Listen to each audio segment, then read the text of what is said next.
Hello, everyone. It's Dylan from Yu-Gi-Oh! Everything, and welcome back to another episode of the Voices from the Shadow Realm podcast, where we sit down with the many different men and women that helped bring the Yu-Gi-Oh! Anime to life. And I am joined today here in episode 7 with a very special guest, Alyson Leigh Rosenfeld. Alyson, thank you so much for coming on. How are you doing today? Thank you for having me. I'm so excited to be here. I'm doing real good today. I went for a run this morning. Oh, good. I'm feeling really good. Yeah. Good. How about you? How are you doing today? I'm doing great. You know, doing as good as you can for being in New Jersey where it's freezing cold. But, you know, can't complain. Everything's good. But thank you for asking. So for those of you that don't know, although I'm sure most of you do, Alyson voiced many different characters throughout Yu-Gi-Oh!, specifically Zexal, Arc 5, and VRAINS. Rio in Zexal was a big one. The Tyler twins in Arc 5, Queen in Yu-Gi-Oh! VRAINS, and then Yubel in Yu-Gi-Oh! Duel Links, which is another pretty cool one. So we are going to get into all that, but Alyson, I always like to start these by just letting the guest introduce themselves, going over all the roles that you played. If you would, that would be awesome. Sure. So, hi, I am Alyson Leigh Rosenfeld. You can call me Allie. And in addition to that very large Yu-Gi-Oh! Resume, you may also know me from Pokemon. I voiced Nurse Joy, Bonnie, Sophocles, a whole bunch of creatures, including female Pikachu. I also voiced Polly Pocket and Strawberry Shortcake, a bunch of characters in Gundam, and a lot of video games. I've been doing this a long time. Yep. But, yeah. I'm one of those performers who, according to my parents, came out of the womb singing. So it's just always been in me. It's always been something I knew that I wanted to do. And I feel really, really fortunate that it gets to be my job. Yeah, absolutely. And not only your job, but with a lot of really great success. I mean, Pokemon and Yu-Gi-Oh! Are, of course, two of the biggest anime there are. And, of course, that's just a credit to you and your drive and your abilities, obviously. Oh, thank you. Yeah, of course. I also have to say it's also, you know, being at the right place at the right time. Like, luck and timing absolutely played a factor in my career. And also, frankly, having a really incredible support system between my family and my friends. You know, I never doubted that I could do it. And I think that confidence is a really, really, really powerful asset to have. Yeah, it's very well said. Self-belief and confidence can take you so far. I mean, it really can. So far. Yeah, it's crazy. Yeah. No, really. No, that's awesome. And, you know, I'd love to know how specifically you kind of got your start in Yu-Gi-Oh! I believe Pokemon was one of your, I don't know if it was your first. I know it was one of your first kind of roles. I know Yu-Gi-Oh! Zexal with Rio came shortly after that, but I'd love to know, you know, just kind of how you got to that stage in your career with Yu-Gi-Oh! Yeah. So I was on Pokemon first, and it's so funny because I think a lot of times fans think that, like, with Pokemon and Yu-Gi-Oh! And even, like, Digimon, that there's some, like, you know, we're like the Sharks and the Jets and we're all going to, like, fight each other kind of thing. But in actuality, a lot of us are friends, a lot of us are colleagues, a lot of us work on all these different projects together. Yeah. So I had been doing Pokemon for a while, and Tom Wayland, who was the director of Pokemon at the time, was good friends with Darren Dunstan, who was and still is the wonderful director of Yu-Gi-Oh!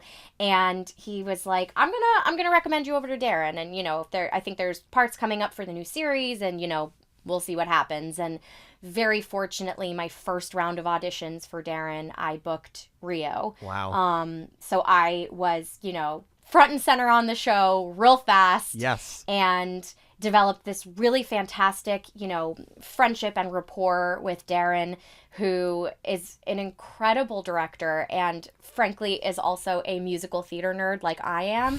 So a lot of times his directions to me would be like, no, it's a little more Mama Rose. And I'd be like, oh, got it. Like, it was just always in these fun, like, musical theater references to, like, really link me into, like, where are we and what's happening in this moment for my character. That's amazing. You know, it's so funny. Yeah. This is the, I think, 6th episode that we've done. And every single episode, Darren Dunstan's name comes up. And it's just a testament to who he is and the influence that he had positively on so many of you guys. It really is amazing. Absolutely. And I think it's no small feat that he was an actor first. Mm-hmm. And so he really understands how to speak to actors, what it is we need to do our job really well. And he gets it. He really gets it. And I think you can hear it in our performances that it's a collaboration and we find the characters together, and he really like leads us to, the best, the funniest, the most dramatic choice. Yeah. Yeah, no, that's very well said. Also, it's so exciting interviewing someone like yourself as well for me, because I've done a couple of episodes with people who worked on Yu-Gi-Oh! At the very beginning with the original series, and then I've done a lot that have worked on the newer shows, like that was their first roles, like in VRAINS and Sevens. You're a starting point where you're kind of in the middle with Yu-Gi-Oh! Zexal, and so it's not, Yu-Gi-Oh! Had been around for a good amount of time. So, like, what was your familiarity with the franchise before booking Rio in Zexal? It's so funny. It's a property that I knew about, like I had heard of in the same way, like, oh yeah, I know some people like play the cards and some people watch the show, but I wasn't one of those kids. But the funny thing is, when I first started doing Comic-Con appearances, and whether it was for Pokemon or for Yu-Gi-Oh!, people would say to me, oh, you're the voice of my childhood. Yeah. And when I first started doing cons, it was, 10 years ago, and I was like, not really me. I think it was people who came a little before me. But now I go to cons and people are like, you're the voice of my childhood, and I am. Yeah, you are. No, you really are. That's so funny. And then, so you obviously you voice Rio, which I loved your performance as Rio in Zexal. Thank you. You're very welcome. And then we move on to Arc 5, and you had a couple of roles, right? You played Riley. You played some of the younger kids, right, in Arc 5? Yes. Riley, Allie, and then Grace and Gloria Tyler. Yes, the Tyler twins. 5. Yeah, which, by the way, the Tyler twins, the way that I'm sure, I can tell you probably had a lot of fun with that role, right? Oh my God. So the thing is, with dubs, and, obviously Yu-Gi-Oh! Is a dub. It was originally done in Japanese, and then we, we do it here. Right. You very rarely have the opportunity to, like, ad-lib, because it's, like, mer, mer, mer, mer, mer. Like, what their mouth does is what it does. There's no changing the animation. But this was these two roles were the two roles where I was able to improv sometimes. And things that came out of my mouth were not in the script, but I would just throw them in and see if they'd make it. And most of them did. My particular favorite being, like, we're jumping off a bridge and I'm like, YOLO! No, I just remember when the Tyler twins got to that point in the dub, I mean, it broke Twitter because people found it so entertaining, some of the lines that you delivered. And, like, if I had to guess any characters that there may have been some improv in, it's always those two characters, because I mean, oh my God, your performance as them was great. And I was going to ask if there was any improv, and obviously you kind of just alluded to the fact that there was. Yeah. Well, what's funny is the adapters were not, and at the time, I was young, millennials. And so I'd be like, we wouldn't really say this word. We'd more say, like, this word. And they'd be like, oh, okay, trust the young person in the room. Yeah, right. And so I would just, like, kind of, make it a little younger sounding and a little cooler sounding than it was on the script. And so that was really fun to have the freedom to get to do that as well. Yeah, no, absolutely. And then as for voicing twins, I mean, there's got to be some challenges there, right? Because you have to sound similar, but, like, not too similar where you can't tell the difference. So, like, what were the challenges of voicing the Tyler twins, if there were any for you? I mean, it was a really fun challenge. Yeah. So first it was, okay, so they obviously have very different personalities, even though they're twins. So really leaning into what are the things that make them different, and really sticking to what it is vocally that distinguishes them. So I would often want to do, the leader, the one who is a little deeper and a little more womanly. And then I could kind of, like, counteract her with, counterbalance her with, like, the kind of more Valley girl. So it was really fun to really try to keep them as separate as possible.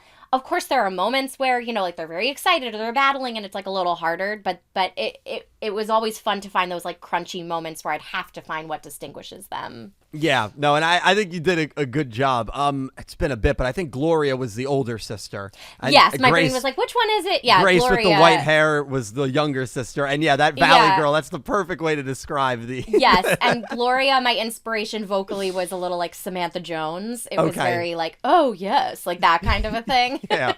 No, the performance you had with the two of them, hilarious. I mean, really. Thank you. And I can speak for a lot of people in the community as well. They found it to be so entertaining. It was really, really well done. And to just kind of go with your roles, I found looking at the characters that you voiced to be very interesting, right? Because you start with Rio, who ends up becoming a Barry, and that's like a surprise reveal. And the Baryons, of course, are more on the evil side, if you will. You voiced the Tyler twins in Yu-Gi-Oh! Arc 5, who are fighting with Academia, and they're more of a minor role compared to Rio, but, you know, they are fighting for the evil side. And then you voice Queen in VRAINS, who is just a full-blown antagonist villain, a character that I really wished was like a main villain, because I thought I thought we were going to get that with Queen. You probably felt the same way as the show was going Darren on. thought it. We all thought it, and it was like, where did she go? Yeah, I know. The final season starts, and then I duels her, and then that's the end of her. Yeah, that's it. Yeah. I know. While VRAINS was airing, I mean, because, you know, I obviously cover it weekly, so many of us were like, oh, Queen is being set up to be the main, like, final boss. And I think it would have been fascinating if they went that route. It's funny that a lot of you guys also thought that that's where it was headed as well. Yeah. Yeah. That was... Yeah, I wish she had more to do, because she was really fun. She was. Yeah. And so, like, do you find it more, like, entertaining to voice the evil character? Do you feel like that's kind of your forte? I mean, because that's just the trend that I noticed with Yu-Gi-Oh! So I so rarely get to play evil characters. Yeah. It is so rare, because I naturally have a very youthful and a very bubbly kind of sound, so I'm more often than not playing children. Right. Playing children, playing teenagers. You know, like Rio is this like bubbly normal teen, and then, you know, the switch to her being a Baryon is like, oh, whoa, we didn't see that coming, unless you did.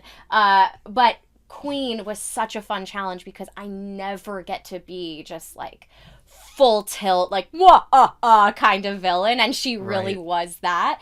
And I mean, I'd love to do more of that. I'd love to be in my villain era, but we'll see if that happens. Yeah, because I guess the Tyler twins were more like well, at least Grace, an airheady type of villain, right? They were like a fun foil more than like a full tilt villain. Yeah, that's a very good point. Yeah, no, and looking at your other roles outside of Yu-Gi-Oh, I was like, maybe it's just Yu-Gi-Oh where like Darren is like, I could see Alyson playing that villain role really well. Because you don't, as with most of your characters in like Pokemon and stuff, they're not villains usually. Yeah. No, and I really do love playing villains. It's so fun. You know, I think with every character, even with Queen, I try to find things that I love about the character, things that I maybe even like relate to with that character. Because if you don't have any like empathy for the person you're playing, I feel like you're not going to play them very well. So I think that's always an important step to take, even when they are a full tilt villain. Like, there's probably a reason they are, you know? Right. You're looking for that tragic backstory where it's like, you see, that's why they're the way they are. Now I get it. Yeah, there you go. With Queen, I would have loved if we got that, but, you know, it is what it is. Maybe it's coming. Who knows? Maybe she'll have some comeback. We'll be like, oh, she was being set up for it. Yeah, you're right. Yu-Gi-Oh! Duel Links. Hey, maybe they'll bring her in, you know? And speaking of Duel Links, so Zexal ends, and it's kind of a unique circumstance with you, because you're still working on Yu-Gi-Oh! Right, with Arc 5, with VRAINS, so you're still closely associated with Yu-Gi-Oh! But Zexal ends, I think, like 2014, and then Zexal World comes out, and you get the call that, hey, we need you to come back and voice Rio in Yu-Gi-Oh! Duel Links. So what was it like to reprise your, like, first ever big role in the franchise? It was like putting on your comfiest pair of slippers for the first time, like the first cold night of the year where you're like, oh, yes. It was like coming home. It was so exciting to get to voice her again. Darren was like, do you need to hear a reference? And I was like, I kind of feel like I don't, because she just like lives in me, but let's hear one just for fun. Yep. And it was so fun to get to like put her on again and be her again. And just an absolute joy. And then, I don't know if you know this, but they had some of the voice actors do a tournament against each other. So we had to learn how to play the game. Oh, I've never heard of that. Oh my God, it was wild. I had never played, the card game, never played any of the video games before. My husband gave me like a crash course in, okay, so this is how the cards work. Does he duel? Is your husband a duelist? He's a magic guy, okay, and so a lot of like how it works is similar. Yes. So he was able to apply like that part of his brain to I'm sure he had a lot of fun with that. And I actually did really well. I came in second place. I was really proud of myself. I was the only lady. Good job. And thank you. But like who I ended up going against in the final was somebody who, in addition to being a voice actor, also like really plays the game and has for years. And I was like, there's no way my Utopia card is not gonna like get this guy out of here every time. Like I'm out. That's who. May I ask who won the voice actor tournament? Was it Elliot? My brain is trying to remember. I know I beat the pants off of Billy Bob Thompson. That's for yeah. Sure, you got to definitely disclose who you beat. I mean, that's that was a crowning achievement for me. Yeah, but he's been around for a very long time with Yu-Gi-Oh. So that's and we go very far back. Yeah, that's a big win. Good for you. Yeah, I never knew that. I never knew there was a behind closed doors secret voice actor Duel Links tournament. That's amazing. It wasn't secret. They tried to publicize it. Maybe they didn't publicize it enough, but like they wanted people to like watch the voice actors play the game. It was a whole to do. I mean, maybe I just totally missed it, but I feel like that's something I would have definitely known about. I don't know. Maybe I missed it, but that's I hope they really do it cool. again. I think they actually have continued to do it. Like they get like the newer characters that have been released in the game, and they like get them to come do it. So Yeah. No, that's awesome. And then sticking with Duel Links, you also had a really, I guess I keep saying unique experience, but it's kind of true, where you voiced a character in Yubel that already had a previous voice associated with him. So I imagine that's probably like a unique circumstance where your voice with Rio, Queen, Tyler Twins, you give life to that character for the first time. Yubel, you're going in and there's already a very large backlog of what this character sounded like from the anime. So what were some challenges there when you kind of got the role to play Yubel in Duel Links? Yeah, that's a great question. So the funny thing is, my very first character on Pokemon was a voice match. I got the part because I was able to listen to what the previous actress was able to bring to it and then try to, not just mimic, but like, bring myself and sound similar enough to what the previous actor sounded like. So with Yubel, it was a similar challenge where it was like, all right, this person is not able to reprise this role. So we need to recast, and here, are some clips of what they sounded like. Give us your best shot.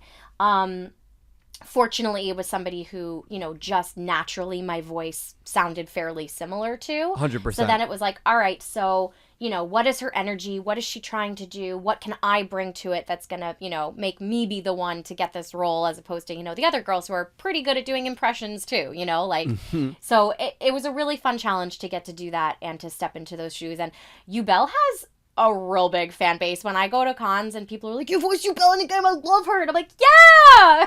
Yeah, no, Yubel is a massive fan base. Those earlier shows, like the fans there are very loyal fans to those characters. Oh, extremely. Yeah. Yes. And they love to tell me that they didn't watch Zexal. They're like, yeah, I stopped watching. And I'm like, cool. It's so funny because I've been doing Yu-Gi-Oh anime content on YouTube now for 7 or 8 years, and people tell me that all the time. I can't believe people say it to the people that worked on the show. That's crazy. All the time. Oh my God. All the time. That's crazy. Listen, I love honesty, right? Because it's like, they're not sugarcoating it. It's like, no, I didn't watch that one. I'm like, I'm sure you're good. And I'm like, yeah, I was.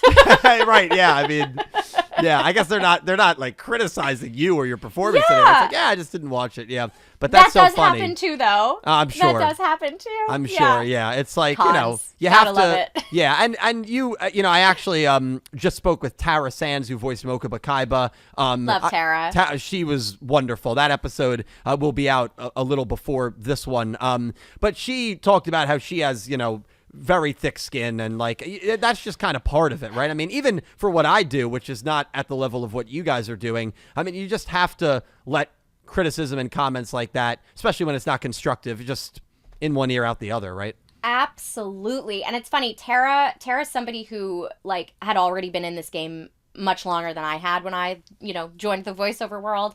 And, I think one of my favorite parts about this community is everybody really looks out for each other. It's not like this cutthroat, acting world where people are, who can I, knock out of the way so I get the role. And Tara was somebody who I watched how she comported herself at cons and how she was, obviously in her fantastic acting roles. And she's somebody I always looked up to. And then for her to be like as nice as you want her to be, I was like, oh, this is great. I love this. So it's just wonderful to see her successes and, that she's a fantastic person as well. She is. Yeah. And I feel like I've said this now in the last couple of episodes. I said it with Jonathan Ross, the voice of Marek as well, where like, everybody that I've met that works on Yu-Gi-Oh, voice actors, behind the scenes, they're all I have not had a negative interaction with anyone. And I feel like it's to the point now where like Darren, when they bring in people like newer voice actors, they like vet who they are as a person as well as because there's no way you just get that lucky. Like you have to have a good sense of who is like a kind person that actually is gonna like, be nice, Yeah. I feel like you're right. Like, I'm thinking through the cast, and I'm like, Mike Licio, yep, one of my dear friends. Erica Great. Schroeder would pick up the phone, like, even if she was, like, in a car accident. Like, literally, like, would do anything to help another human being. Like, the actual kindest person on the planet is Erica Schroeder. It's really incredible. And it's a testament to Darren and the casting. It's a testament to, this community that everybody just shows up in the spirit of generosity and ready to play and ready to, give what they can to the role and give what they can to fans when we meet fans. It's wonderful. Yeah, no, it's awesome. It really is awesome. Even so many of you guys taking time out of your holiday schedule to sit down with me for 30, 40 minutes. I mean that speaks volumes as well. So out of all the roles that you've played in Yu-Gi-Oh, because you have played quite a few roles, even Yubel and Duel Links. Which one is your favorite? Oh, tough. I know it's a tough one. Favorite child. I know. Don't worry. None of them are going to hear this. If that makes you feel better. That's. Look, you bring up a good point. I guess I have to say Rio because she was my first. She was the one that I voiced the longest. And I really.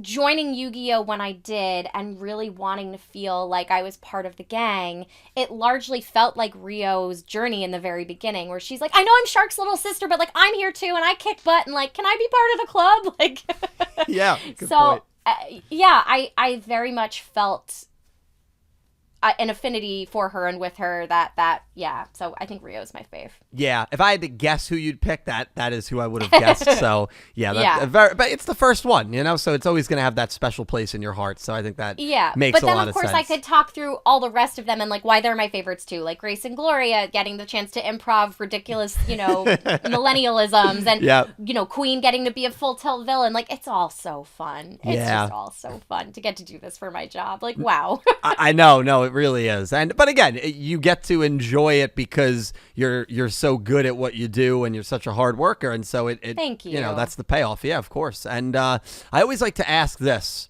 what does Yu-Gi-Oh mean to you? What does Yu-Gi-Oh mean to me? Yu-Gi-Oh to me is community.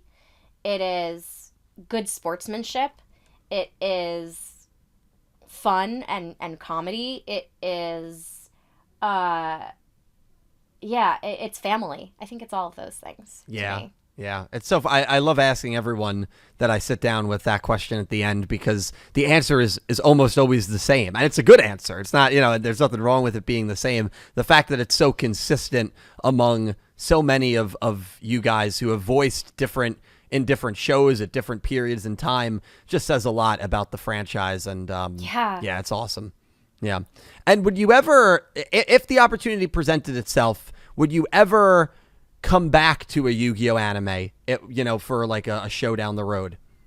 100%. Yeah. Yeah. Cool. Sign cool. me up. I'm in. All Darren right. knows. Like, he could call me in the middle of the night. And I'd be like, where am I going? What am I doing? Yeah, right. Who am I voicing? Yeah, no, that's awesome. That's really, really cool. Well, Alyson, I want to thank you again for taking time and sitting down with me. This has been an awesome experience. Is there anything that you want to promote? I'll have your site linked in the description. I'll have your social media pages linked in the description. So, guys, if you're watching on YouTube, please, give her a follow. She is awesome. Any cons coming up? Anything you'd like to promote? So many cons. They are all listed on my website. I'm very active also on Instagram and on TikTok, and I always will promote the ones that are coming up. I actually have one tomorrow in New Jersey. Oh. Yeah. I'm going to be at Anime NJ, but I guess this is going to air after that, after it's done. Yeah, but, right. In 2024, my calendar is very full of cons. And if there's one near you that you like, I really want to meet her, like, request me at the con. And then lots of exciting new animation projects and other voiceover things that, bless NDAs, I'm, like, not allowed to say. Right. But one project that did just come out that I'd love to plug is this cartoon called Back to Back Adventures.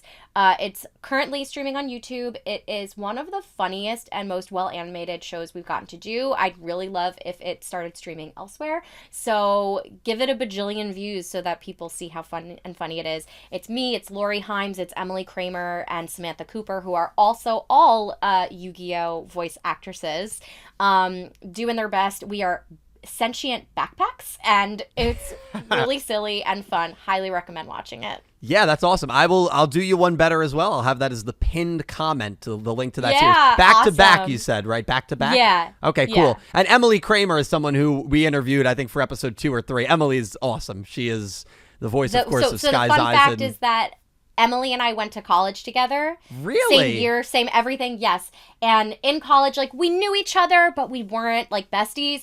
And then now, as grown-ass women, we have become really close friends. And it's just, we're like, what would have happened if we became close in college? It's just very funny. But yeah. It is funny. There's so many stories like that where, like, someone that was in your high school, your college, and then you became, like, or like a mutual friend that you're no longer friends with, and then you became super close, like, well after. Yeah. So that's so funny. That's really funny. Yeah. But yeah, Back to Back, guys, check it out on YouTube. I'll be checking it out too, so I'm sure it's amazing. I'm sure it is, because it sounds like a great cast of people bringing it to life. So thank you. It's yes, really fun. Of course. So, and if you do want to meet Alyson at any convention, her entire schedule is on her site, which will be linked in the description. Alyson, thank you so much again for coming on. You were awesome, and we really do appreciate it. Thank you. Thanks again for having me. Of course. Thank you guys all so much for watching here on YouTube. Thank you for listening on podcast sites as well. If you're listening to this has been another wonderful episode of Voices from the Shadow Realm. Thank you all so much for watching. I'll talk to you in the comments, and I hope you have an amazing day. Take care, guys.